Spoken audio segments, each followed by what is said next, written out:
Welcome everybody, and thank you for attending the OHA's Radio Storytelling webinar. This webinar is brought to you by the Oral History Association, and I want to thank them for inviting me to do this webinar, and for all their assistance along the way, and for all the excellent work they do in the oral history world and beyond. Just in your chat box, can everyone hear me okay? Am I too loud, too quiet?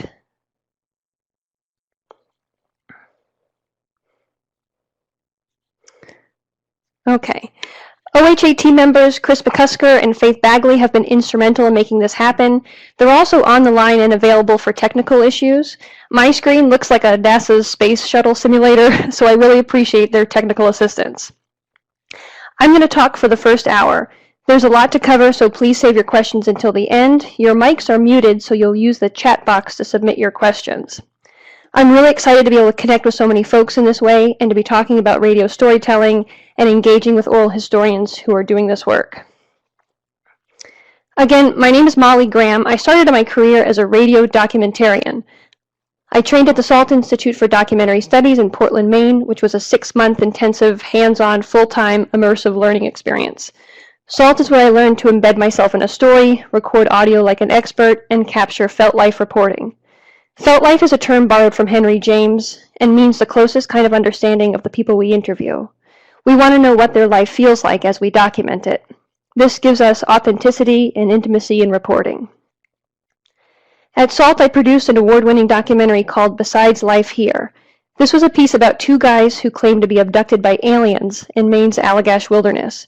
But it's really about what does it mean when the most important thing in your life is something that no one believes. And this is my formula for good radio storytelling. What is your story about, ostensibly, but then tell me what it's really about, universally. And we'll talk more about this later. I then earned my master's in library science and combined storytelling and sound recording with preserving history through primary sources. And I've worked as an oral historian in museums, universities, a nonprofit I founded, and now as a contractor for NOAA, documenting eyewitness accounts of the changing environment. Today's webinar is an abbreviated version of a workshop I've been teaching at the Oral History Association's annual meeting on all things oral history, radio storytelling, and podcasting. I'll be teaching that again this fall if you're interested in learning a little bit more. But today I really want to focus on narrative reporting, recording, and radio storytelling. This means creating compelling stories with sound that are recorded and produced professionally. We're talking about radio stories a la This American Life, Radio Diaries, Serial, and S-Town, narrated nonfiction radio reporting, where we're brought here and there, told the story, and then what it all means. So we're not talking about interview or panel-style shows a la Mark Maron or Fresh Air, or show and tell kind of shows that I hear a lot of oral history programs doing, where they set up, play, and break down interesting oral history clips. And I'm trying to cram what took me 6 months to be taught and then 10 years to try to perfect in about 90 minutes, which is a challenge. So this webinar comes with a guarantee of my support, advice, and troubleshooting after today. If you have questions about anything we cover, and even things we didn't, please don't hesitate to reach out. I'm thrilled to help and interested to see what work is being done in this field. I've had mentors in the radio world that I would have been lost without, and I want to pay it forward. So please consider me a resource after today. So today I'm talking about creating radio stories from tip to tail, brainstorming, researching, recording, interviewing, scripting, and producing, somehow in an hour. I just want to take a quick minute to thank the Oral History Association for reaching out to me and all their work in making this happen. I also want to point out that there's some OHA members and oral historians who are producing really impressive podcasts that I want to encourage you to check out. I've compiled a brief list here, and I've also added it to a handout that's attached to this webinar. Additionally, the OHA, in collaboration with the Organization of American Historians, has developed a podcast series called the Amplified Initiative, hosted by Daniel Horowitz Garcia, who also hosts the Alternative Historian podcast. Daniel took my first podcasting workshop in 2015, and so I like to think I inspired him. Also, before we begin, I want to say what's at stake when we produce a radio story. You start out a stranger to your narrator, and your goal is to embed yourself in their daily life, interview them endlessly, and then you're going to go home, edit, script, rearrange, and shape their story into something bite-sized, digestible, and that probably leaves a lot out. So the ethics of radio storytelling is important to consider. A good rule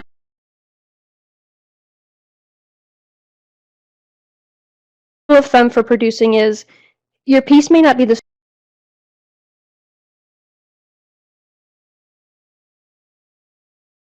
story the subject tells of themselves, but they'll agree with your portrayal. And that's really important. The people we interview are sharing their life story. It's personal, intimate, revealing, and they're giving you permission to chop it up and rearrange their words and insert your voice, and so you want to honor their contribution by putting together something that won't embarrass them. When I was at SALT, a student was doing a story about a hoarder, and part of her field notes that made it into the narration was the hoarder swiftly picking up a piece of cat poop and putting it in her pocket. When the woman heard this radio piece about her and heard this detail about the cat poop, she was so embarrassed and upset, and it just wasn't a detail worth including. So be careful with that. Again, think of the emotional dynamite of storytelling and how brave documentary subjects are. Their voice and their story is out there forever and for everyone. I also want to clarify, because this gets confusing, that interviewing for oral histories and for radio stories occupies a Venn diagram of approaches and techniques. For oral histories, we often have 1 or 2 opportunities to conduct a life course interview, create a complete record of someone's life and the context in which it was lived.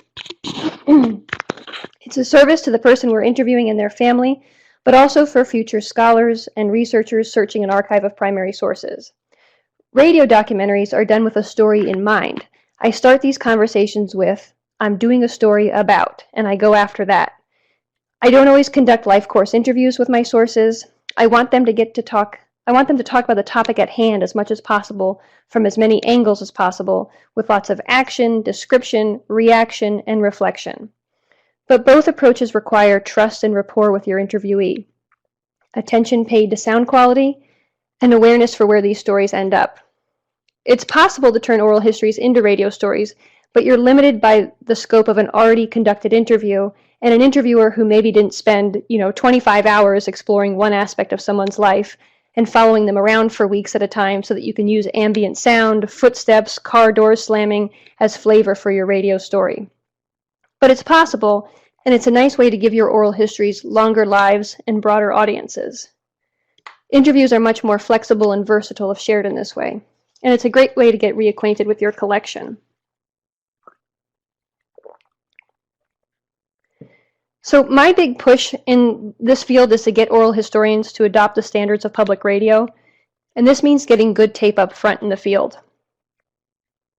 This means WAV files, professional bit and sample rates, close miking your narrators, professional recorders and gear, and control over your space. An interviewee won't mind you turning off his air conditioner if it means the difference between his life story sounding warm and crisp instead of recorded by the side of the highway or under the sea. Interviews should be conducted in quiet places, soft places, no kitchens, and no interviewer noises or verbal tics. I really shouldn't hear you blink or sniffle on the tape, let alone give voice to encouragement. So you need to accomplish that with great and empathetic eye contact, a nodding head, big smiles, and silent laughs when something is funny. The recordings of the people you document should be clear and warm, not cold and distant and disrupted by interviewer noises. Those are my biggest pet peeves. Your radio story will stink if your audio stinks, so you really have to get good tape up front. And the best resource for recording and for gear and really all things radio is transom.org. Transom also offers radio documentary workshops taught by my former instructor at SALT, Rob Rosenthal. Rob was the best teacher and mentor I've ever had. He's also the host of How Sound, a podcast that covers the backstory to great radio storytelling. I think that's the tagline. If you subscribe to this show, you'll quickly learn everything you need to know about making radio documentaries. Rob will play radio pieces, and then he interviews the producer, and they break it all down for the listener. So I just want to emphasize ingredients for good sound and good sound recording.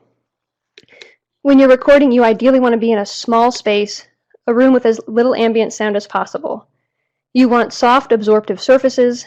Ideally, you do an interview in a pillow fort with a thick blanket roof, but that's not always feasible. I like sitting on a couch. It's comfortable and suitable for good sound. So avoid tables and table stands if you can. This means the mic is not necessarily close to the source of someone's voice. It's reflecting off the hard surface that it sits on, and it's susceptible to interviewee interference. Playing with it, tapping the table, all of that gets picked up in the mic. Your options for mic placement are strong arms, just hold out that microphone, or a boom mic stand, or, in rare instances, a cooperative interviewee who can be trusted to do his or her own mic placement and they hold it themselves. This is really risky and should really be done with an interviewee that you're comfortable with. I did this with Charlie Foltz, one of the alien abductees in my radio piece, and he sounds great. And I used a table stand with Jack, the other guy featured in the piece, and he sounds less great. So don't be afraid to explain to your interviewee the kind of sounds you want to avoid or the types of rooms that are not conducive to recording, like large or empty rooms. Interview away from hard surfaces. Again, you don't want to be right next to a wall or sitting across a desk if you can avoid it. And you want that mic as close to their face as possible, positioned a little off to the side to avoid pee-pops. You could get a foam cover or pee-pop filter if that's something you're worried about. I don't advise using lavalier mics, so if you do, don't tell me about it. The placement of a lav is not ideal. You wouldn't hold a microphone in front of an interviewee's chest when it could be in front of their mouth.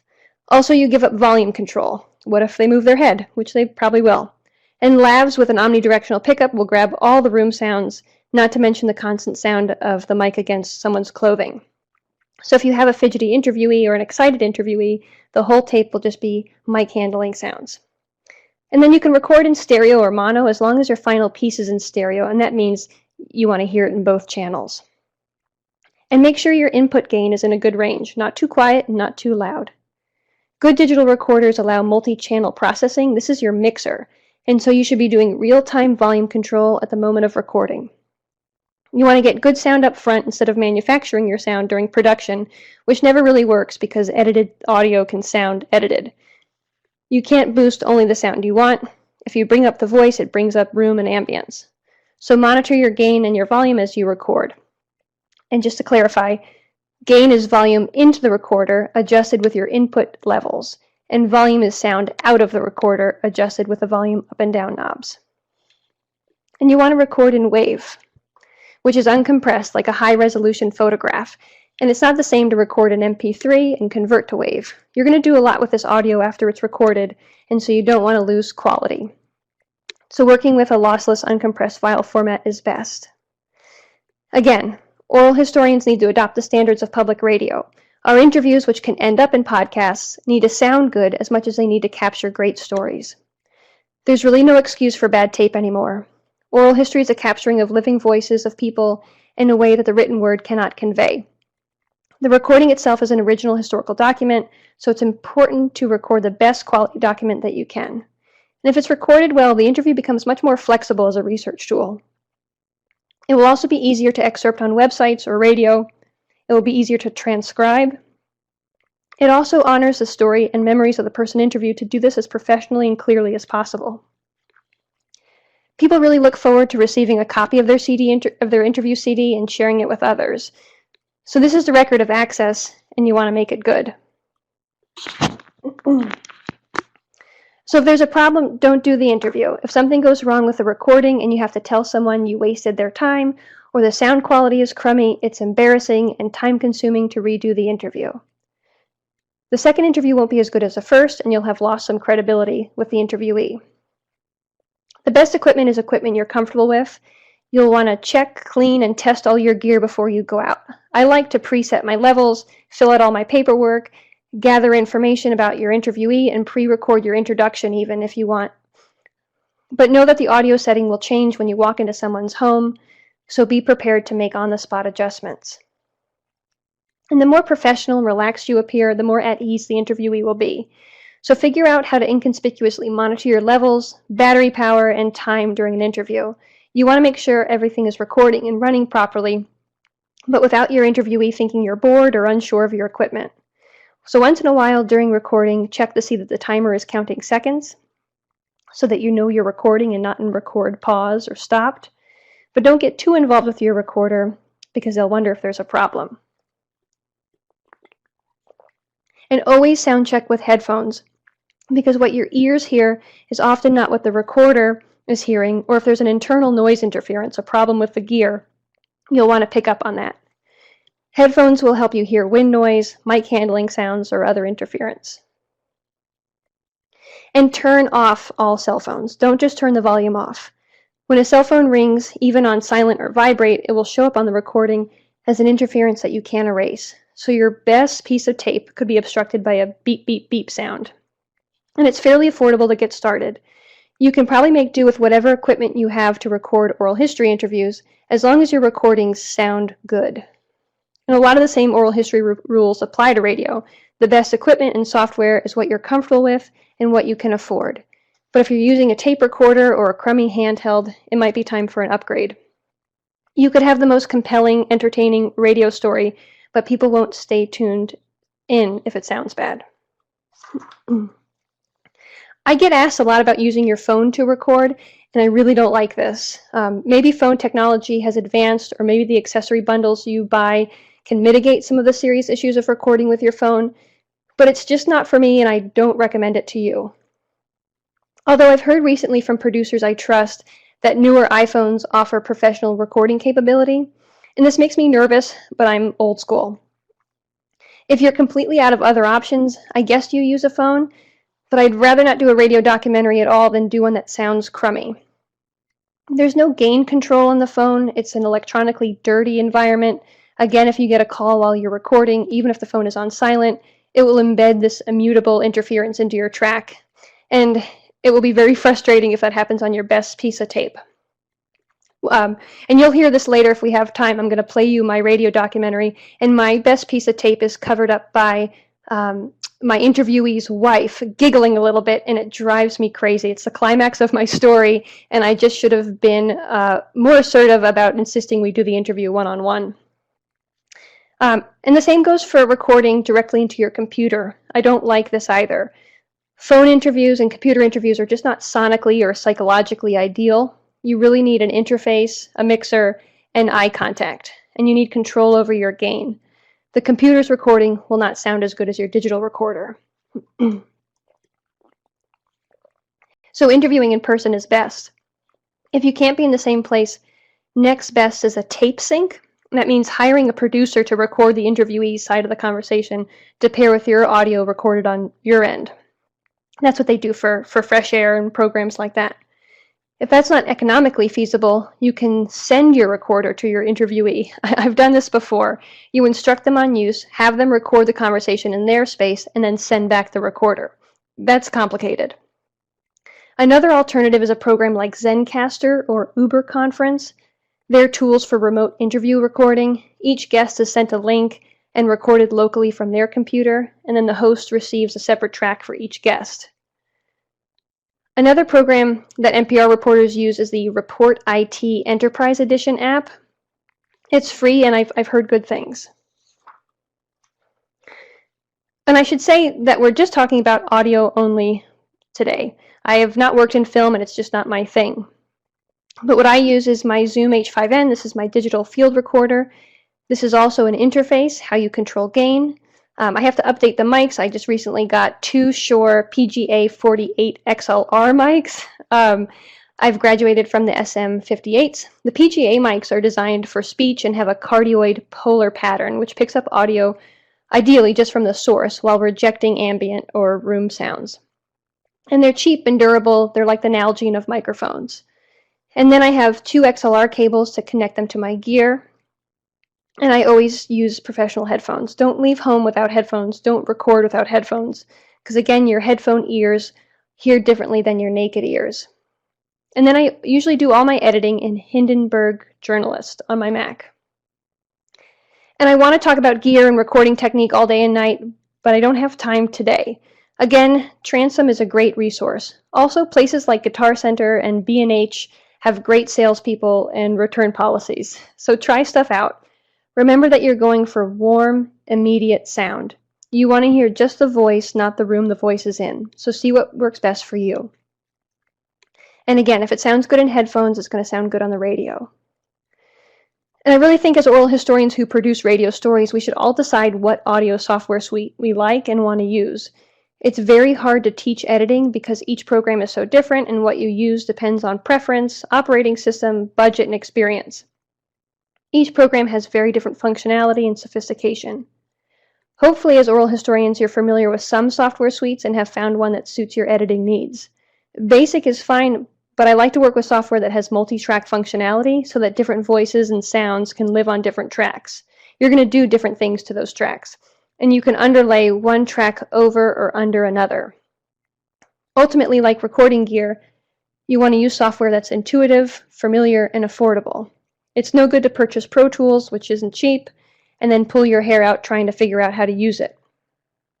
Also, the kind of radio story you produce will dictate the level of software sophistication that's required.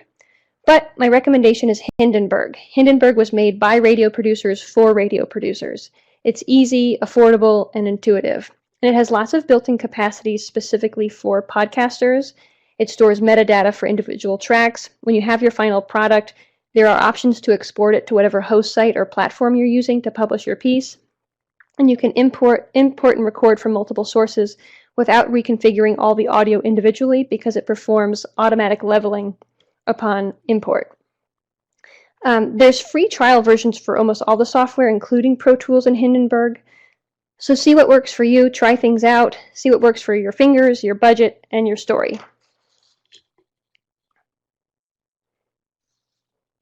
Oh, the mic I'm using now, I don't know, it's attached to my headphones. I'll have to take a look when I take them off when I play some audio. I just saw that question in the chat box. So interviewing for radio storytelling. Now that you've got proper gear and know how to use it, you've got to start thinking about how to find and approach your story.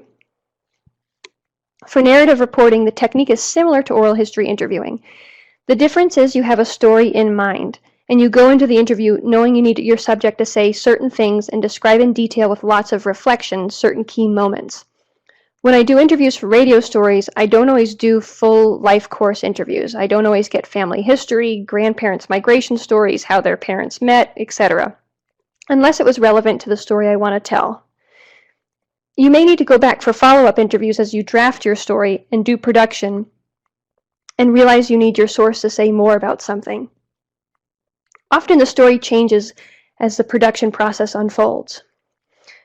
My first radio documentary was about these two guys who claimed to be abducted by aliens, and I spent about 4 months of my life with these guys, hanging out at their homes, going to work with them, sleeping over at their house.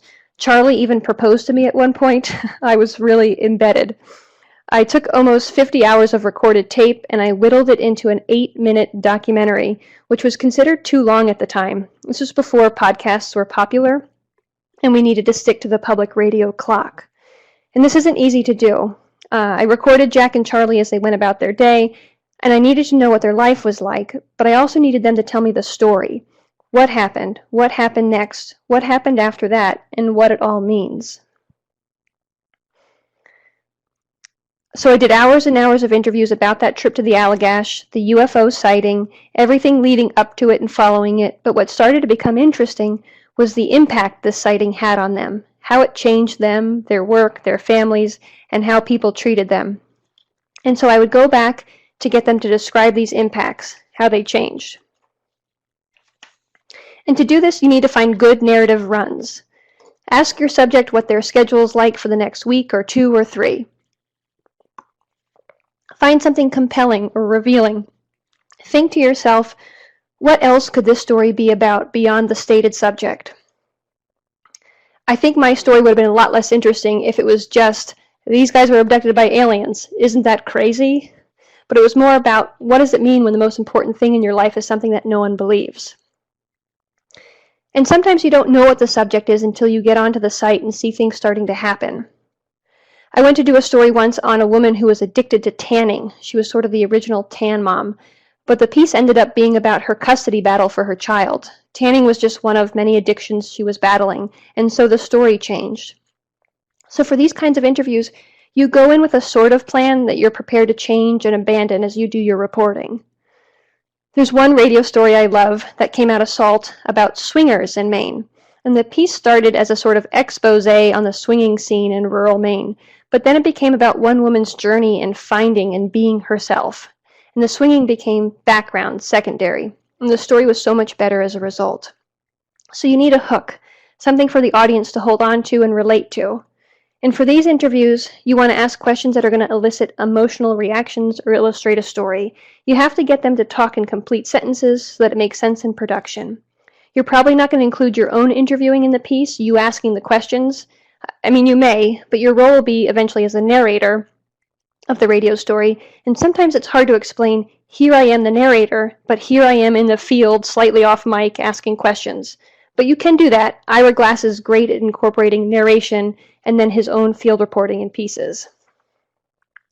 So just like in oral history, don't ask yes or no questions. That's the end of a story. You want to say things like, tell me about the time when, tell me the story of, have them describe conversations, give you dialogue. Look for moments of realization and what the story culminates in. Tell me about the day you realized. What were the steps? What happened? What happened next? How did that make you feel? Encourage reflection. What do you wish you knew then that you know now? How have you changed? You want to give voice to internal conflict, and conflict works in lots of different ways. And your stories should have a conflict. There should be a tension and a climactic moment, and then a resolution or denouement. So ask things like, what were you thinking? Describe the debate in your head. What do you make of that? I love that question because it tells you the reason or motivation behind an action.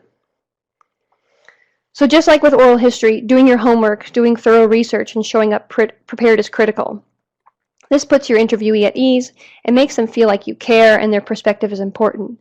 It also gives you options for where the story could go because there's so many things you came prepared to talk about. And you have to show your interviewee respect even if you don't agree with their point of view. You need to establish trust and rapport, otherwise your radio stories won't be compelling. And part of getting trust and rapport means don't start off with the heavy-hitting stuff. It's like a first date, you don't want to scare them away. These interviews are improvisations, so don't stick too rigidly to a questionnaire. You don't always know where the conversation will lead, and you will ask many questions that you didn't come prepared to ask. So let curiosity be your guide. If someone says something really interesting, don't just move on to your next question. Instead say, well, tell me more about that. And don't feel like you need to come with a list of questions necessarily. I usually have in front of me a list of facts, topics, things I want to ask about, but they're not written out in question form. That can be too stilted or rigid. The best thing to say is, tell me more about blank. And never send this to your interviewees ahead of time. You can tell them what kinds of questions you'll ask and what things about them are interesting that you'll want to explore, but you don't want an over-rehearsed interviewee. They'll prepare all their answers and want to read them. They'll pick and choose precisely what they say and edit themselves, and it's just not a compelling way to tell a story. You want it to sound natural and spontaneous. Alex Blumberg says this is the same reason you don't send your friend a list of topics to talk about before you meet them at the bar later. But you also don't want a gotcha situation, where you start asking about things they're not comfortable talking about or prepared to discuss. You lose trust and rapport that way. And don't forget to translate to your audience. The topic may be familiar to you and your guest, plus you're so embedded in the story, but maybe not to the general public. So put an unfamiliar topic or reference into your own words and regurgitate it to your audience. This is also a technique for oral historians. So say things like, wait, let me get that straight. And don't be afraid to look like an idiot because it will make your source shine. Have them explain it. Have them describe a complex concept or idea as if they're telling a kindergartner about it. And don't be afraid to get it wrong. Sometimes I'll say, oh, is it kind of like this? And they'll go, no, it's like this. And they'll tell me in a more perfect way. The interviewer is a proxy for the audience. You have to understand what works well for the medium. For example, it's hard to interview artists about their art that the audience can't see. And audio can't convey scale very well. Numbers don't always mean something in radio. And as the narrator, you're going to do the heavy lifting. The script will serve to translate these complex or boring concepts to your audience. Radiolab is really expert at this. The hosts, Jad and Robert, are interpreters for taking sciencey stuff and making it understandable even to dum-dums like me. And finding a subject. If you're looking for people to interview for your radio story, find someone who knows what they're talking about, but not necessarily an expert. So interview witnesses, not bird-level experts. Interview someone who survived a nuclear disaster instead of a nuclear physicist. People who did the thing, not wrote the book about the thing. Or interview someone who has an unusual take on something, someone who has a direct relationship to the topic. And interview someone who's not used to being interviewed, someone who has not rehearsed their story. And we know this from oral history interviewing. You want to find good talkers, interesting voices. And so you can audition people. Say, I'd like to ask you a couple questions about a story I'm working on, do a 5 to 10 minute pre-interview, and this gives you an idea of what kind of interviewee they are, what they talk about best, and they get comfortable with you. You don't want to go in cold. They need to trust you. Trust is almost more important in these kinds of interviews than in oral history because you need to get at what Henry James termed felt life, which is the most intimate understanding of another person and their experience existing in the world. And this is why you embed yourselves if you can and become part of the wallpaper. Once you're the wallpaper, they stop thinking about being recorded and just get right to the truth of their experience. So keep that recorder running because you don't want to miss anything. And you don't know yet how you'll use these different elements in your piece when you get to production. But some people don't lead narrative lives, and so don't interview them. It won't be interesting or compelling. Also, don't interview people who insist they be interviewed. They have an axe to grind, and they'll never be happy with how you develop their story. And always be actively listening. Absorb what they say it back to them, follow up. It's a dance.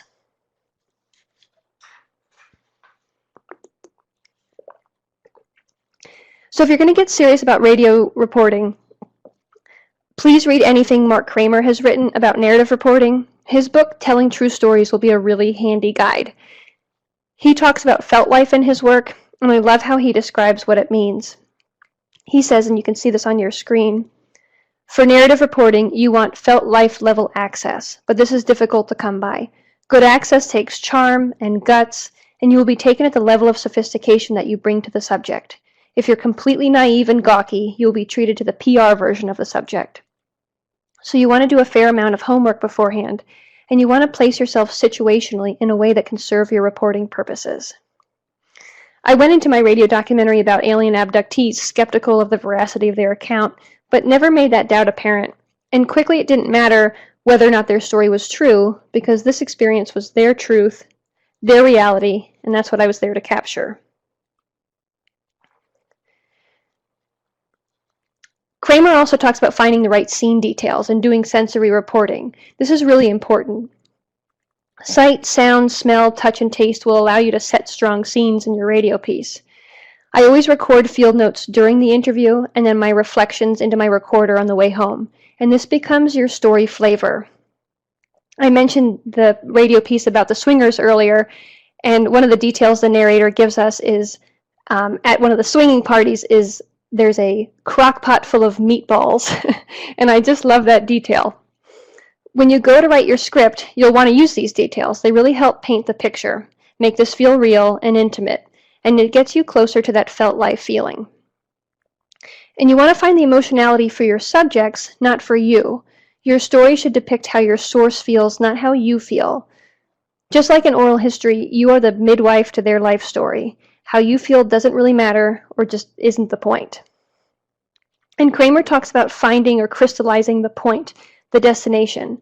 I call this your guiding principle. It's like the thesis statement of your radio story. And I always have one line be my guiding principle. I'd paste it to the top of my script, and I work all my narration and actualities back to that guiding principle. Listeners should develop an emotional attitude towards the characters and towards the events, and have the sense that we're being told this for a worthy reason. We're being taken here and there and told the background and shown things because we're heading towards a destination that we'll be delighted to learn about. We have to know we're going somewhere good in the hands of our good friend, the narrator. In the end, there has to be that payoff. The punchline to the setup of a joke. The listeners have to feel like they've arrived somewhere. So think about what will intrigue listeners. Find the unfolding action that will provide the narrative arc. When I go to script my radio piece, I storyboard it like a comic strip. I determine what are the scenes, what order do they go in. And these are like Tinker Toys and can be arranged and rearranged. And you want to find hints of character and action. We want to know what makes your interviewees tick, why they are the way they are, and how they got here. So those are some tips from Mark Kramer. Here are some tips I've learned along the way. When you're interviewing someone, eye contact is essential, but don't stare them down. Give people a face break every once in a while. Also, be confident. Really know your stuff and your gear. Your behavior sets the stage for the interview. And again, the more professional and relaxed you appear, the more comfortable they will be, and the more credible you'll seem. They know you're there to do a job, so take charge. Move things around, turn things off, make sitting arrangements conducive to the conversation. Sit next to people, not across. And embrace your weird appearance. I do the one headphone on, one off look like a DJ during interviews, and people get used to this. This gives me one ear to monitor the recording and one ear to say, I'm listening to you and your story. And take as much time to interview as is possible. Ask for more time politely if you need it. Usually they say yes. Usually you're a nice person and they're having fun. My experience is people don't want me to leave, so do some cuddling. Not literally. Interviewees are vulnerable. They've handed over their life story, it's personal and raw, and you're going to go cut it up, move it around, and make it available to the public. So cuddle. This just means after the interview, spend some time with your interviewee. Eat a grilled cheese sandwich, tell them about you and your life, look at their photo albums, whatever. And something I've noticed is that oral historians can be socially awkward, but we all still excel in a field where we're required to connect with humans directly and document their stories. The microphone and the recorder and the power embedded in both give us this ability. It's kind of like a Superman's cape for social anxiety. It says, I can ask you anything because I care, I'm trained, and I'm responsible for this. And this brings us to the script. When you first approach your script, think in your wildest storytelling fantasy, how would you tell this story? What will grab the listeners by the ears? What's the most compelling way to tell this story? How do I capture the emotional truth and facts of this story? And what are the scenes? If you're interviewing a sanitation worker, for example, a scene might be his trash route. It's not a great example, but I think you understand what I mean. Talk to your friends and family about your story. The more you tell a story, the better the story becomes, and the closer you get to how it could be structured in your radio piece. Your friends and family will tell you what details are the most interesting, what they find intriguing, and what's missing. What do they want to know more about? And then you can rework your script accordingly. In writing for radio, the script is so important. It's also the hardest part, at least for me. Writing for radio, telling stories with sound is really difficult, and it's done differently than writing for the page. This is always the most challenging step for me. I have all this raw material, the stories are floating around in my head, and I have to try to tell it in a way that people who don't have any background are going to understand in one listen. So your script should be conversational and invisible. It should sound like you're telling this story around a campfire, on a date, or at a dinner party. It's personal.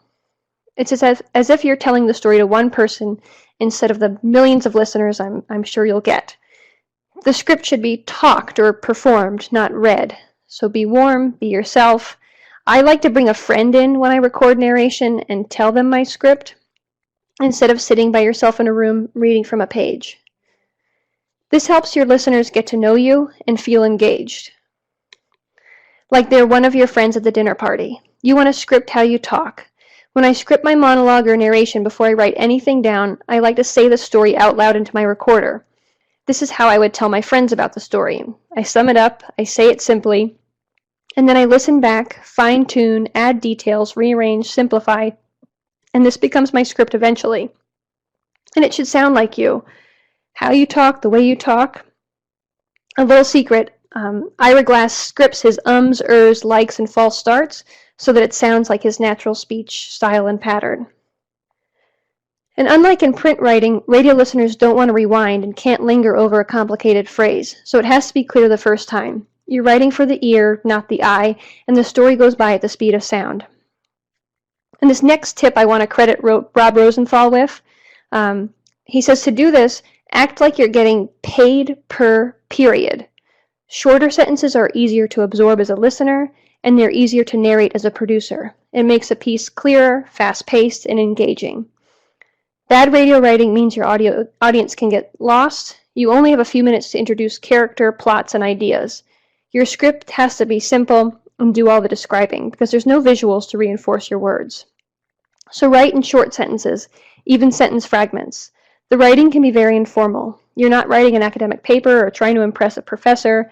You're going for clarity and good storytelling. So stay away from fancy rhetoric, passive sentence structure, and big words.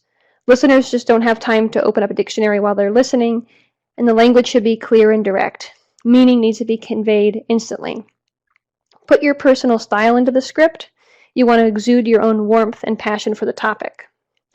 And build a connection with your audience. Don't be perfect, be relatable. Audio is an opportunity to create a bond with people as they listen. So invite them into your world. Use inclusive language like we and our, and write in the present tense where possible. This is easier for people to understand and faster to read. Also, your stories will stand the test of time. And pay attention to rhythm. Mix up your sentence structure so that it doesn't get monotonous or sing-songy. Variety will hold the listener's attention longer. And here are just some quick tips for how to write the radio script, how to keep your language direct, simple, and straightforward. Every second counts in radio, so don't use any extra words or syllables. You just don't have any to spare. I say script like Tarzan meets Joan Didion, simple yet descriptive. Put the subject at the front of each sentence. Don't script in the passive voice. We can't synthesize retroactively. I don't like hearing a quote and not knowing who's saying it. So try not to introduce people retroactively. We need to be oriented to who's talking and what they're saying. Any long sentences should be broken up into smaller sentences, and each sentence shouldn't be too much of a mouthful. And write in the positive. Avoid saying not, no, don't, doesn't. And some other things to avoid, you can see here, are the forms of the verb to be, the word get, there are, there is. Taking these things out just means simpler sentences. And it will be easier to narrate as well. And avoid adverbs in your narration if it becomes editorializing. You have to prove adverbs, in other words. Modifiers can be value judgments, and you want your source and not you, the narrator, making those. So let the listener make up their own mind. We call this making the tape sing. The words that and which you can usually take out of a sentence and it means the same thing. Again, eliminate any word that isn't absolutely necessary. You're not trying to impress people with how smart you are. You just need your story to make sense in one listen. And finally, avoid cliches. These are known as groaners in the radio world. You don't want your audience to groan because while they're rolling their eyes, the story is going by at the speed of sound. Alex Blumberg talks about the XY formula for radio storytelling. He says, quote, I'm doing a story about X, and it's interesting because of Y. You choose the X, and you choose the Y. And then if you can put it in this construction, and your Y is interesting, you're in the right direction. But just because it's a worthy cause doesn't always make it an interesting story. So solve for a different why if there isn't a hook. You need to answer the question, why should I care? So find a hook in your story. I mentioned this earlier, to have your story be about one thing, but then really be about another thing.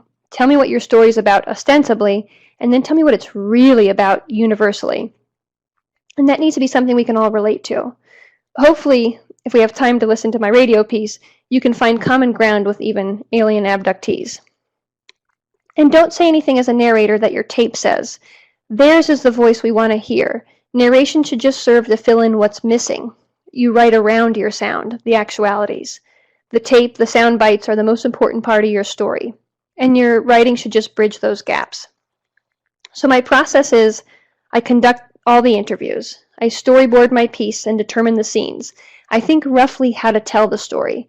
I transcribe my interviews, and as I transcribe, I start to highlight juicy nuggets, actualities that illustrate the scenes I want, important structural elements, good tape, narrative hooks, and excerpts that are said best by my interviewee.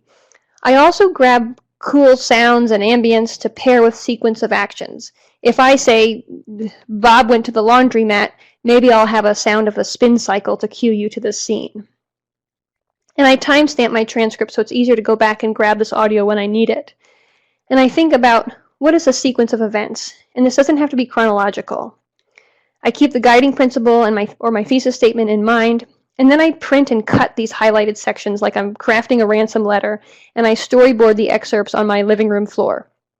And then I begin to write between these chunks, rearranging and re-scripting until I feel I've got it right. And you want to keep your audio cuts manageable. Break up long excerpts with narration. You don't want to hear one voice for 8 minutes in a row. There's a radio rule that something new has to happen every 45 seconds to a minute and a half. Otherwise, people will tune out. Another handout I've included, and that you'll see in a minute, is the transcript of this radio piece. And you can see that no one says more than 2 or 3 lines at a time. And you'll need to train your gut to know when you've got enough, when you've asked all the right questions, and you're telling the story in the most compelling way. So again, it really helps to find a group of friends that can act as producers. Tell them your story and see what turns them on or interests them. Sometimes you're so embedded in your own reporting that you need fresh ears. And you want to map your script from the get-go. You want the audience to know what to expect, what they're getting into, remind them who's talking, reintroduce characters if we haven't heard from them in a while, tell them what's coming up and what the story is about. You really want to make them care. If they don't care in minute 1, they're not going to stick around for minute 2. And if they're confused in minute 1, they're not going to be able to catch up by minute 2. And so there's many ways to approach your story. And I like thinking about stories simply, like these depictions of structure on bar napkins. These napkins come from an episode of How Sound called My Kingdom for Some Structure. Host Rob Rosenthal interviews radio producer Bradley Campbell about story structure and his napkins. I'm going to play you a bit of that conversation, which helps explain different approaches to narrative structure. Bradley says he was in a bar one night with a reporter from the Village Voice, and he told the guy that he wanted to understand story structure. So the reporter just grabbed a napkin and a pen. He was like, dude, it's just this. And he just writes on a piece of paper, and he's like, that's structure. And he drew an E and kind of took me through the structure so I could kind of have a visualization of what he's talking about. We'll get to the E shortly, but when Bradley told me the napkin story, I thought, genius. So Bradley did me the favor of drawing his own napkin and pen versions of story structures for public radio programs. This American Life, All Things Considered, Radiolab, and so on. First up, the napkin for This American Life. A line, a space, and another like flat line, and then an exclamation point. And it's from what Ira Glass talks about when he says, okay, what's the basic story structure and storytelling structure of This American Life? Well, it's this happened, and then this happened, and then that happened. Here is the whole big thing that you need to learn from this. The exclamation point is the moment of reflection, and it's an exclamation point because I tried to draw a light bulb, but a light bulb I'm not very good at drawing, so I just wanted an exclamation point because it was easier. Next, from the collection of Bradley Campbell napkins, All Things Considered. That first part of the line, that's your opening scene. So a lot of stories on All Things Considered and stuff that I've done for All Things Considered, it starts out with a scene. And then from there, it's just this trough. The trough, that's the letter U in the drawing. Because you have very little time to turn these things around. It's kind of like this throw everything you got into a big pile in this little U. Just throw whatever reporting you have into that middle section. And then at the end of it, you kind of want to like go back to where you started. Now let's look at picture number 3. This is the napkin with the letter E.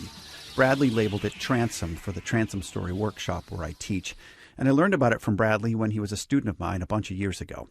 One day, we were in class, and I was talking about structure, and I suggested the students should consider A, B, D, C, E as a structure. Now, I forgot where I learned this, but the letters stand for action, background, development, climax, ending. You start a story with a character in a scene in action. That's A. Then you leave the character and you give some background to the story. That's B, background. Then you return to the narrative of the story and move it forward. That's D, development. If your story has conflict, which I hope it does, then it reaches C, the climax, and that's followed by your ending, E. So A, B, D, C, E, action, background, development, climax, ending. Well, Bradley's there in class and he says, oh, you're talking about the E. I was like, what? And he says, yeah, the E. So you start at the start of the E on the far left side, and then you start to go forward, and that's kind of your opening scene as the E is just going forward from left to right. And then when you start to hit that point where you start to arc up to create the loop. Bradley says right at that moment, right when you start to arc up, you want to leave listeners hanging. You want them to say to themselves, what happens next? So you're looping up in the E. And that's when you start to go back and you can kind of tell their history. Bradley's talking about background, exposition about where someone grew up. Or instead, maybe it's the origins of the situation that you introduced in the opening scene. So the line swoops up And then you start coming down the timeline all the way up to the point that you left the reader at. He meant listener, but I forgive him. Which is where you intersect back with the E. And that's where you pick up from the cliffhanger. You come back with your narrative, and then your narrative keeps on going forward in a chronological order. A line continues after the loop. That's where you move the story forward to the climax, then the denouement or the letdown after the climax, and lastly, the ending. They don't talk about the other two napkins, but you can see the Morning Edition napkin is like the All Things Considered napkin with an opening scene, a widening for context, returning to the scene, and then introducing characters and themes. Napkin 5 is the Radiolab napkin. The listener is presented with surprise after surprise throughout the story, and this just keeps you on the edge of your seat. So you can play around with story structure. What's the best way to tell your story? And it doesn't have to be one of the story structures illustrated here. You don't have to follow Rob's A, B, D, C, E formula, but it may be a good place to start if you're just beginning. But all stories should have a sequence of events. It has to have a place to start, and again, this doesn't have to be the earliest point in time, and they form a rising action. There's telling details arranged in order, you're painting the picture for the audience, and then you arrive at a conclusion, a resolution, a punchline. It can be a realization, a revelation. It has to resolve into something. And in audio, you only have so much time to do this. And I want to talk quickly about narration. Here are a bunch of tips. Some I've learned the hard way. Don't record hungover. Don't record first thing in the morning. Don't record right after eating. Drink a lot of tea. Try not to have a dry mouth. You can cut your mouth and breath sounds from the tape. Sit up straight but not too stiff. Talk from your belly, not your nose. And no vocal fry. Don't do a Kardashian accent. And then change the script if you can't say what's on your paper. When you read the copy, you're going to pause between each clause or sentence when you record. That way you're not weird and breathy. But you can always edit out the gaps. Conversational writing needs to sound spontaneous, not stilted or academic. And say your script out loud to a friend. They'll point out what's missing from your story. Again, you're so absorbed in your reporting, you know everything there is to know, and you may forget what things to share with your audience. For example, in my Alien piece, I say, the guys went back to Boston, but I never said they came from Boston, so little things like that are easy to miss. The narration can help with crafting your script. The best way to see if your copy sounds natural is to read it out loud. If you have to stop for a breath in the middle of a sentence, that sentence is too long. We're trying to cram information into people's ears in one shot, and the best way to do this is one short, simple line at a time. So just say what you mean and only use the words you really need. So let's talk quickly about putting all the pieces together. You have your equipment, you've got your raw audio recorded, you've written your script, you've recorded your narration, you've cut, cleaned, and edited all of these elements. So you have to determine your file management system so that you can pull and edit the various parts of your radio story. Immediately after doing an interview, you want to dump and save your raw audio files with a consistent and clear naming convention. The transcript files should match the name of the audio files. Once I have my script, which I've built from the transcript of my tape and the narration that I've scripted, I know exactly where to pull audio from. And you can see this on the screen in front of you, the work involved in editing and production. Each line represents an edit, a cut. So you have to have your script as your guide, which has been cut and pasted from your transcripts. Then you have to do the same thing with your audio, cut and paste the actualities to line up with your script and edit each cut so that it doesn't sound disjointed. And that reminds me to remind you to grab room tone when you record. You'll want to run a track of room tone under your audio to smooth out your cuts so the sound doesn't completely drop out each time you make an edit. And you can also see here how multi-track functionalities will suit your story. I like to have one track dedicated to narration, one to my actualities or each interviewee, one to music, one to ambience, and you'll have to do different things to those different tracks to illustrate how this all comes together. So I think I have time. We might go a little bit over 2 o'clock, but I thought it might be helpful to hear my first radio piece besides Life Here, and then I'm happy to answer any questions about it when it's over. You can read along with the transcript if that's helpful. The Allagash Wilderness is about as far north as you can get in the state of Maine. It's remote, unspoiled, and no one lives there. One summer, 4 art students from Boston went there to go fishing and camping. Something happened there that changed their lives forever. But no one believes them. Producer Molly Graham brings you a story about what it means when the most important event in your life is something that nobody believes. It was in the summer of 1976 when Jack decided to go on a fishing trip. He took his twin brother Jim and their friends Chuck Rack and Charlie Foltz. They piled themselves and 2 weeks' worth of camping gear in a green Chevy Vega and headed north. Charlie Foltz. We were literally like sardines packed in there. On their fourth night of the trip, they set up camp on Eagle Lake, then built a fire to act as a beacon while they tried to catch their supper in the dark. Jack Weiner. We built that thing to last 4 or 5 hours. We figured we'd be out fishing for quite a while. And it was pitch black that night, not a whisper of the moon at all. We had our lines out and we were sitting there just enjoying the night. Again, Charlie Foltz. And then Chuck Rack said, "What the blank is that?" Well, we all turned in the direction that Chuck was at, and I saw this light. It was so big and so bright, and it was just slowly lifting up out of the trees, and it didn't make a sound. I would estimate it was as big in diameter as a tractor-trailer truck is long. It was about the size of a 2.5-story house, completely spherical in shape. Charlie Foltz goes, "Well, we don't know what it is, so why don't we signal it with a flashlight and see if it does anything?" The instant that I did that, this sphere of light responded by sending a shaft of light straight down that hit the water's edge and started coming across the water toward us. We were just surrounded in this light. And then the next thing I remembered is we were standing on the beach. We were in shock, and this thing was hovering right in front of us. It didn't whir, it didn't buzz, it didn't hiss. And then all of a sudden, it just went, and then it seemed to just implode on itself that fast. As fast as you could snap your fingers, it was gone into the stars. After the thing disappeared, they were standing on the beach in shock. The fire they built to last hours had burnt out in the 30 minutes they believed they were gone. At first, they didn't talk about what they had seen. Instead, they went straight to bed. The next morning, they felt re-energized. And we were all pumped and excited about it, you know. "Oh my God, that was a UFO, holy crap," you know. We reported it to one ranger who gave us the most uncomfortable stare that you would ever want to encounter. He goes, "Well, boys, I don't know what you've been putting in that pipe you're smoking, but I'd lay off it for a while." When they got back to Boston, they told all their friends. But no one believed them. And we kept telling people, why would we make this up? I mean, why would we make up a story that no one's going to believe? You know, I mean, it really did happen.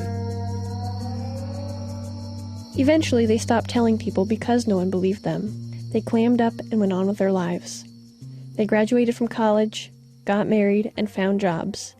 Then 10 years went by and things changed. They say their personalities were overtaken by compulsive behaviors. They had crazy nightmares. Their art was unrecognizable. Before the trip to the Allagash, Jack painted landscapes and cityscapes. After, he was obsessed with math and started constructing unusual paper sculptures. It was obsessive behavior that was totally unlike anything I was doing before. It changed my artwork. The minute I got back, I stopped painting. I stopped using color. And it was just this continuing quest for something that I didn't know what it was. In 1987, Jack's brother began seeing a psychiatrist and talked about the nightmares he was having. His psychiatrist said, "Geez, Jim, you know, this is really strange stuff. You know, this sounds like, you know, UFO or alien. Are these aliens?" His psychiatrist says to him, "Well, probably not. I mean, it's not like you've ever seen a UFO or anything, right?" And Jim's like, "Well, you know, actually, I have." And so he told his psychiatrist about the Allagash sighting, and his psychiatrist said, "Have you ever heard of alien abduction, Jim?" None of them had ever thought they'd been abducted by aliens. They just thought they had seen a UFO. That idea, that they had been abducted, changed everything. Jim's therapist recommended that Jim, Jack, Chuck, and Charlie see a hypnotist to uncover the source of their strange behavior and similar nightmares. They were introduced to Tony Constantino, a professional hypnotist, in 1989. In hypnosis, this deep relaxation, for whatever reason, the unconscious, which is where all these things are stored, seems to come to the surface and one can remember things, okay? This is hypnosis session number 1 for Charlie Foltz. The date is May 20th, 1989. In attendance are myself, Ray Fowler, Director of Investigations from MUFON Hypnosis Consultant.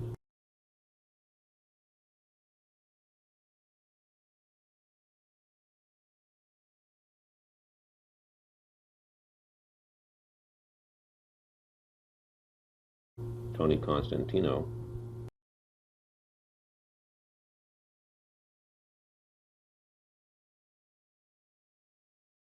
And the witness. Again, Charlie Foltz. And I walked in and I just basically told them about what I remembered from that night. Tony had the guys hypnotically regressed. They talked as if they were reliving that night on the Allagash 13 years earlier. It's right there. They were stunned. It's looking at me. How does it look at you? It has no mouth. The sighting on the Allagash had actually been an elaborate alien abduction experience. Head is like almond shaped, like sort of egg shaped. They have a long, thin neck like a girl. Delicate. The beings themselves, Slight. I believe they describe them as the typical gray. I want to get out. I want to get back in the canoe. By the time I was done working with these 4 individuals, I felt what I can only describe as genuine terror, because I believed them.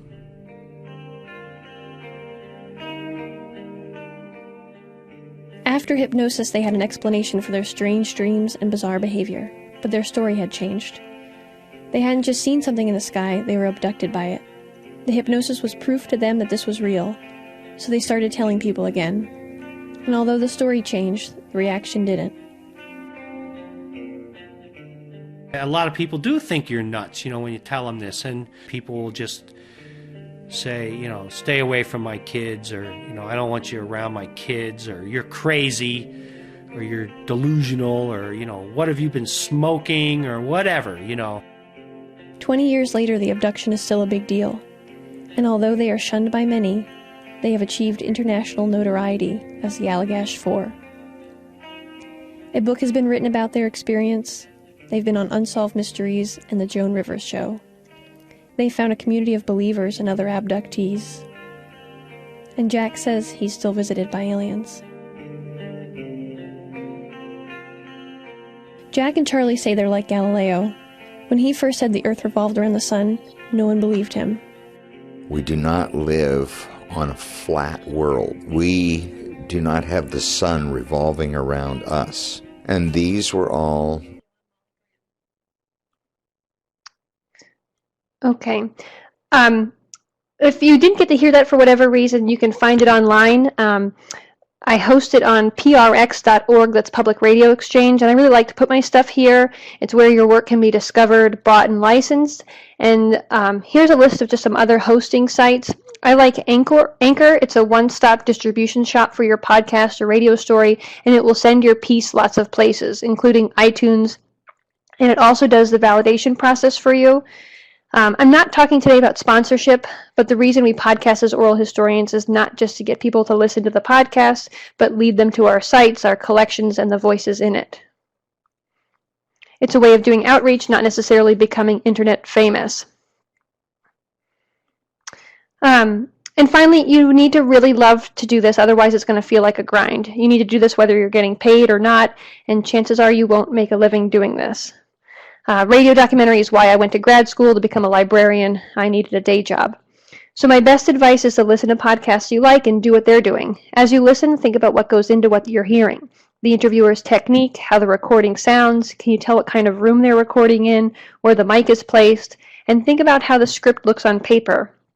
Are there paragraphs of dialogue that are too long, too sing-songy, too much narrator, not enough actualities? Is the production too busy, too much music, ambient noise? Are there extraneous or distracting sounds, interviewer verbal tics, or mic handling sounds? Did you tell a story with rising action, a climax, and a resolution? And then think about how the audio looks in an editing session. Are the levels too low, or is it peaking too high? Are there bad cuts, background noise, and inconsistent levels? And it's important to remember that you're not going to start out a fully formed podcaster. In the beginning, it's okay to imitate those who are doing it the way you want, and be prepared to stink at first. You'll learn from your mistakes and get better. I know I've covered a lot in just a little bit of time, so I want to open it up to discussion. I'm going to turn on my webcam, so be prepared, and use the chat box to submit questions, and I'll get to as many as I can today. And any questions that don't get answered today, feel free to email me. I'm always available. So can you hear and see me?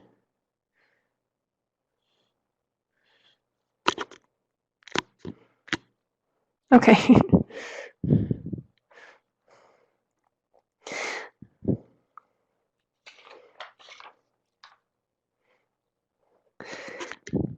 So now's your time to ask any questions you have about radio storytelling, whether I believe in aliens, what went into that piece or any other pieces. And feel free to use me like an editor if you have stories to pitch.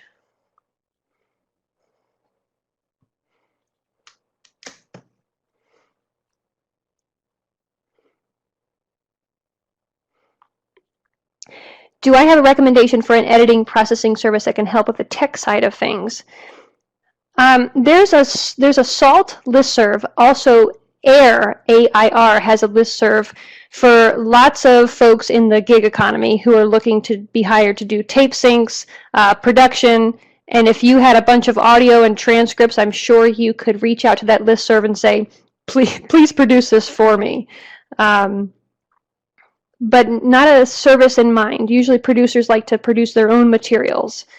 You're familiar with the audio, you're thinking about the stories, but I also would reach out to Transom. Transom offers traveling workshops in cool places like Woods Hole, Massachusetts, Catalina Islands. I think they even have one in Australia. Transom is kind of like the new SALT with these traveling workshops. I think Rob teaches at Transom.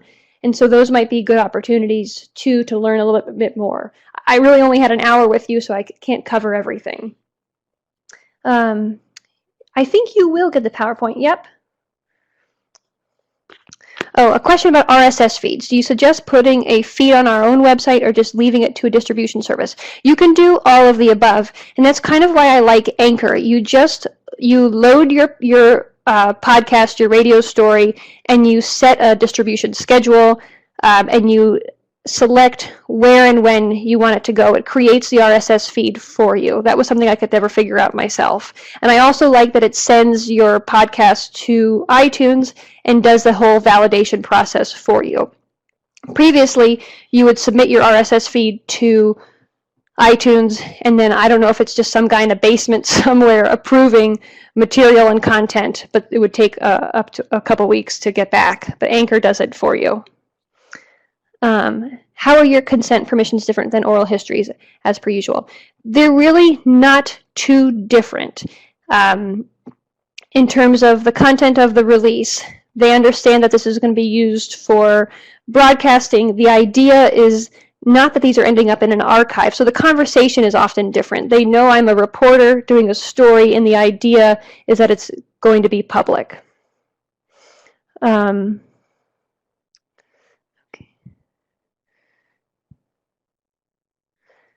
Okay. Does that answer your question?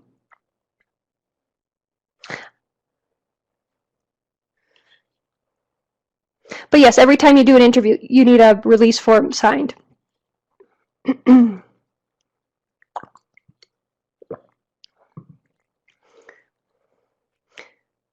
But part of those initial conversations you have with someone is, I'm a radio reporter, this could be licensed by NPR. They have to agree to all of that. Do you usually play your final draft before sending for public broadcast? So I host my stuff on prx.org, Public Radio Exchange. You tag it, you describe it, and it becomes discoverable. I produced this piece that you just heard in 2009. And it still gets licensed by NPR affiliates, purchased by podcasts. I think Snap Judgment bought it a number of years ago, so that it's there. Oh, do I play to my subjects? No, I don't. I don't want them getting involved. They might be too picky about how the story is shaped, but again, there's that ethical radio rule, is that this may not be the story they tell of themselves, but they'll agree with your portrayal. But you don't want their hands to be in the process and saying, oh, I sound funny here, or I don't sound so smart here. But you want to play them something when it's done that they'll go, yeah, that makes sense.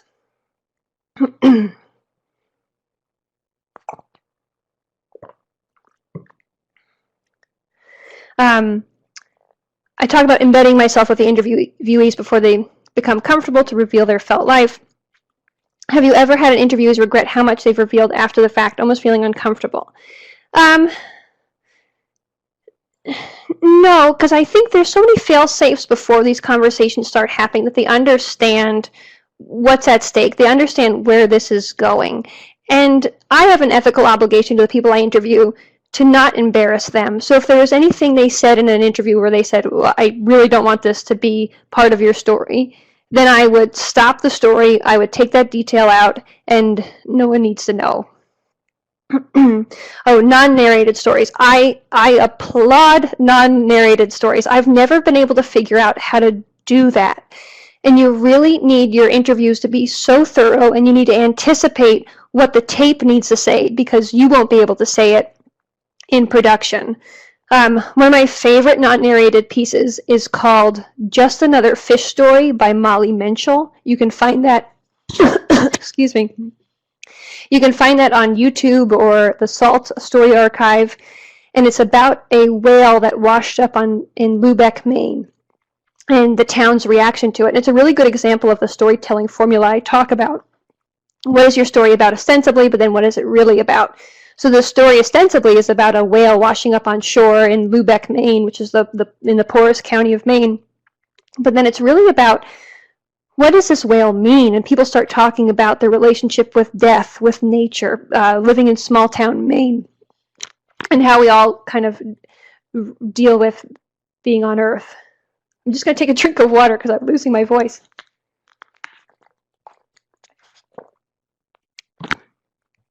If you don't let your subjects listen to the podcast before it's broadcast, how do you ensure that you're telling a story that they would approve of, as you indicated in your initial goals? I think just by being a good person. And I think you can let them listen before broadcast, but not be part of the production process. You can say, here it is, I love you guys, here's a story I produced, it's going online next week. And if anyone said, hell no, then I would take it down. But because I've put so much thought into this process, because I've understood who they are, I'm going to properly convey who they are to the public. And I don't interview people I don't like. I would have a hard time telling that story. I don't interview Klan members or I don't know who else, but I would have a hard time telling a touching story about someone I really despised.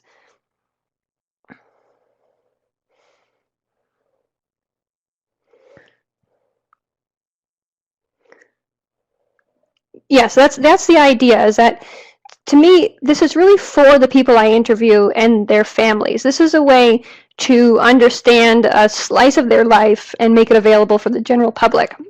And I walked into the Besides Life Here experience thinking, oh, wouldn't it be interesting if someone told me a true story, told me a story that they believed was true that clearly wasn't.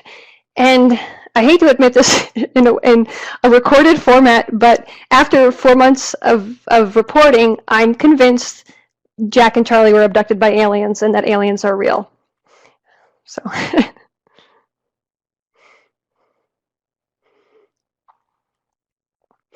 But it's tricky. I mentioned that I recorded about 50 hours of tape with these guys, and a lot of it is just nothing. A lot of it is just eating tuna sandwiches and looking at pictures. I even watched Close Encounters of the Third Kind with Jack and his wife. So there's a lot that's left out on the cutting room floor, and there's a lot of interesting things that I had to leave out of that piece. Jack has a lot of kind of evidence of his abduction. He has some records from a military hospital about a cyst that was removed from his leg that one of the aliens placed there. He has an email from a retired Maine logger, and so I didn't put that in the piece. I wasn't trying to prove that this had happened. I was trying to make a point that because this happened, people think they're crazy, and it's impacted their life completely. One of the criticisms I got when I first played it at SALT was that there were no talking heads in there about, from scientists or people at NOAA saying, aliens do not exist. And I thought that would have really taken away from Jack and Charlie's experience of themselves, to have someone else say how it couldn't have happened. And that just wasn't the point of my piece.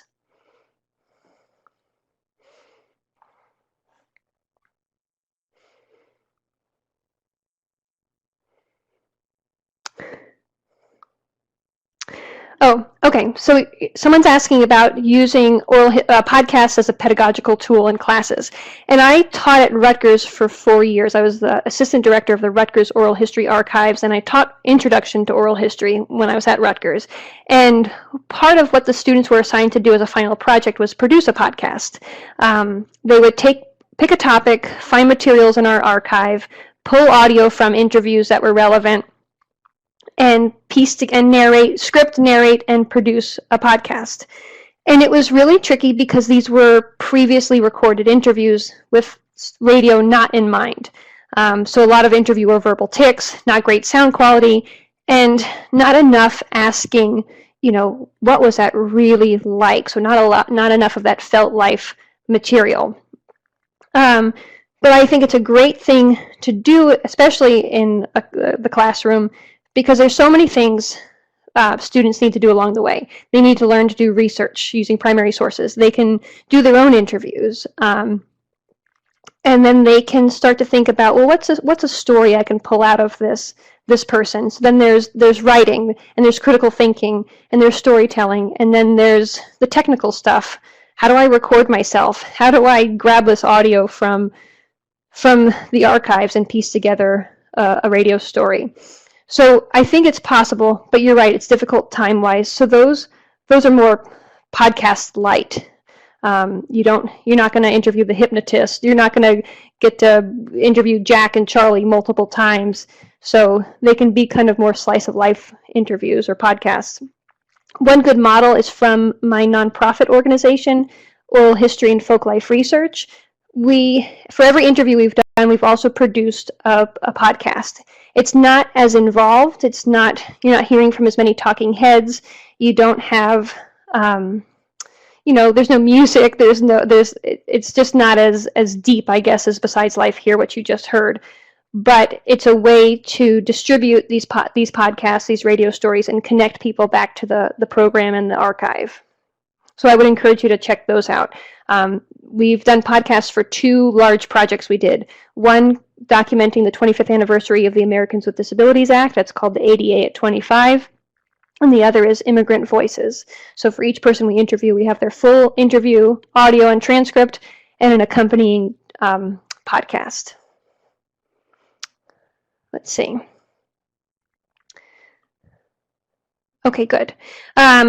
I've had students break down podcasts in the component form you described and then do roundtable discussions. That works well too. Great, these are all really good ideas. It's also hard to bring students out on interviews because it really takes a lot of guts and experience to go do a thorough interview. When I take students with me on interviews, I think they ask maybe 1 or 2 questions and they're always like, who was your favorite teacher? It doesn't really get at the heart of who someone was. So it really takes some time to develop these skills.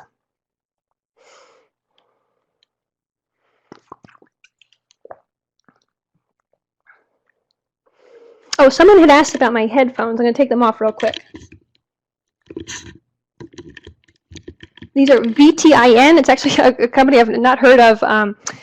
Chris and Faith sent me these for the purpose of this webinar, and I think I feel like a pilot.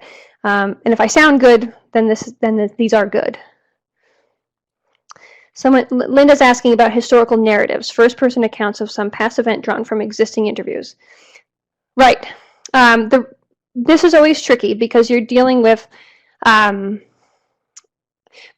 creating radio stories from oral histories is challenging. It's certainly possible, but you're not going to have all those really special details like meatballs in a crock pot or a green Chevy Vega. So you have to really do a lot of heavy lifting as the narrator. But it's certainly possible. You're also giving up audio control. Someone else recorded this interview. Maybe they didn't do it as warmly and crisply as you'd like. When I was at Rutgers, we had a really cool opportunity. The American Radio Works reached out to us. It's an audio production company in Minnesota. And they were doing a documentary about the Roosevelts and radio. And we had a ton of materials in the collection that were relevant to this topic and they wanted to use. But they rejected all of it because the sound quality was so poor. Those interviews were done before I arrived.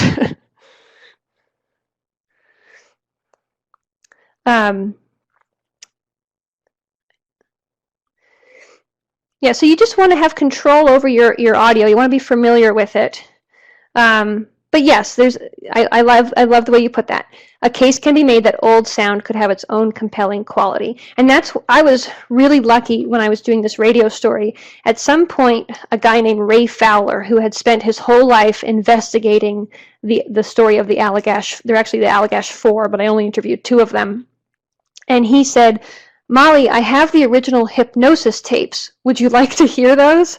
And of course I did, and I, for a while, was the only person in the world that had them. I was able to digitize those tapes for Ray and for the guys, and then use them in my piece. And you can hear that the quality is cracky. I think those interviews were recorded in 1981. And so, yes, it's useful, and it's a cue to, oh, this is from a bygone era. Or you can explain as a narrator, someone else did this interview, so don't blame me.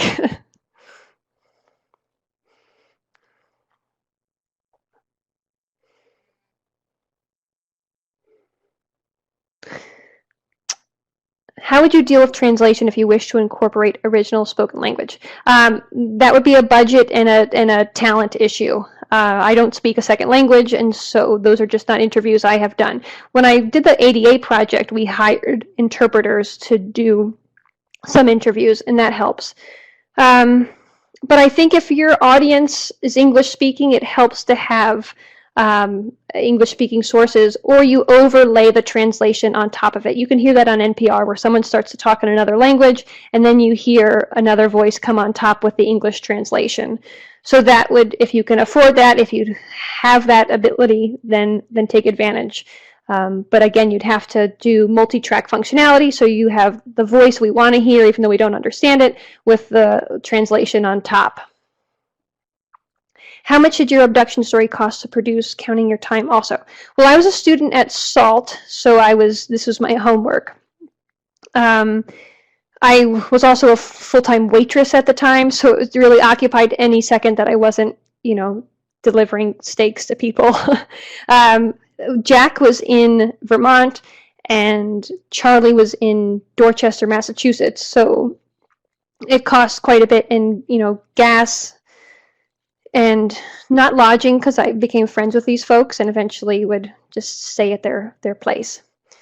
So that's tricky, and it's why you want to hopefully host your materials on something like PRX, or write great grants for these kinds of projects. But unless you're Dr. Drew or someone like that, it's really hard to make a living just doing radio storytelling.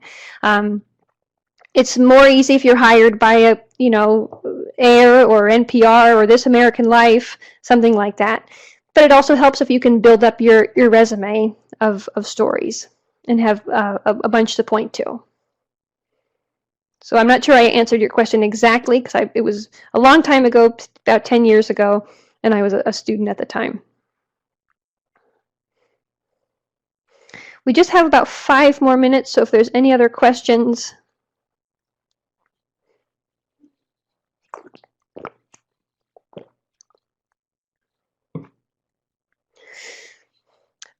Just like in oral history interviews, sometimes you walk away and then think of 10 more things you would have liked to ask. And I'm really always available. I'm going to type in my email address so that you have it. I know it will probably be on lots of things you're sent after today, but just in case. Or you can use my NOAA address, which you see on there right now, molly.graham@noaa.gov. I think there's another question coming in.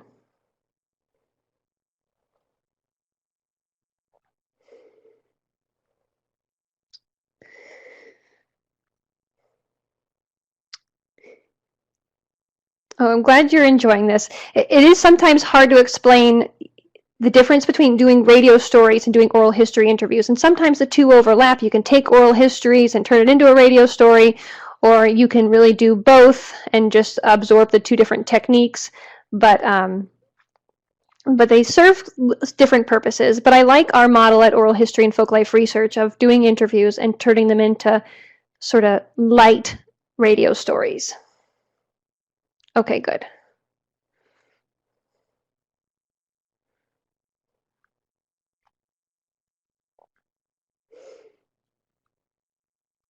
Okay. Are there any questions I missed in this big box?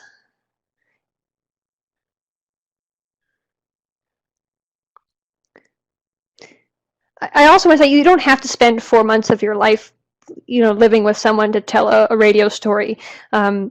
Bradley Campbell talked about the different radio stories he does, for Morning Edition or All Things Considered. And again, for those stories, you're not going to embed yourself. You're going to follow someone around. You're going to kind of get to the heart of who they are, but you may not have 4 months of your life. Some have wondered if there's some people who don't have the voice for radio hosting. I'm sure there are. A few lines up about vocal qualities. Do you mean of the person who's narrating the piece or the person who's being interviewed? Because I guess you're right. You want to interview like a listener. And I know my voice today isn't at its peak. I'm just recovering from a cold. But I guess if you sound like Fran Drescher, maybe you don't want to be a radio story narrator, or I don't know, I think it could be a good interviewee if the voice is the point. Yeah, I don't know. I like interesting voices, so you don't need to sound like an old-timey radio guy. But I wouldn't want to listen to like a Bachelor contestant doing a podcast. Something about the vocal fry or the lots of likes or the lilt at the end of everyone's sentence would drive me crazy, but to each their own. And also, it's taken me 10 years to get used to my own voice. It's really hard to hear yourself in the beginning. So find someone you trust to give you feedback on how you sound. And listen to what you do. And your first few interviews won't come out perfectly. When I first started doing this, I would say, yeah, every once in a while during my interviews. And I've just had to say, yeah, in my head so that it doesn't come out on the tape. And I just thought I sounded like a weird baby. So it's better it's just, in my head. But yes, how you sound on tape is not really how you sound. All right, well, please take advantage of asking me questions in the future or staying in touch or share your podcasts or radio stories with me. I'm really interested to see what's out there. Thank you.